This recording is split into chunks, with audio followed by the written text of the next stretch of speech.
Leaders from the world's 20 largest economies closed out the G20 summit in Hangzhou, China, with a broad agreement to revitalize sagging growth in the world economy.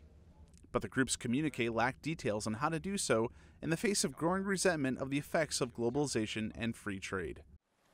支持多边贸易体制，反对保护主义，释放全球经贸合作的潜力，扭转全球贸易增长下滑趋势。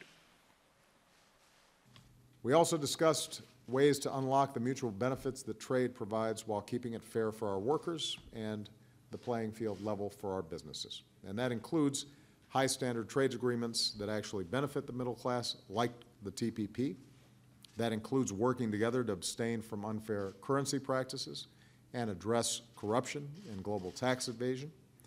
And it includes our agreement to establish a new forum to address some of the market distorting policies in the global steel sector that have hurt workers and businesses. Meanwhile, Britain's Prime Minister Theresa May confirmed that the UK would be leaving the European Union with no further referendum vote, and that Britain would use the Brexit to pursue trade deals with old and new partners. In my bilateral meetings, I've signalled our determination to secure trade deals with countries from around the world.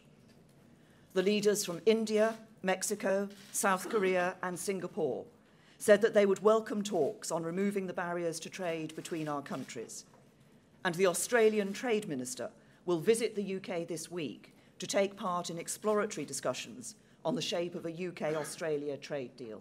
Christine Lagarde, head of the International Monetary Fund, called for the G20 leaders to take more coordinated and concrete action to raise growth. The message that we, IMF, are going to carry to the leaders of the G20, and which we submit to you as the leaders of business around the world, is that all tools should be used by the policymakers in a good dialogue with the representatives of the business community, of the labor associations, and of the civil society representatives, in order to stimulate the growth that was beautifully described by President Xi, which has to be not only strong, balanced and sustainable, but also inclusive.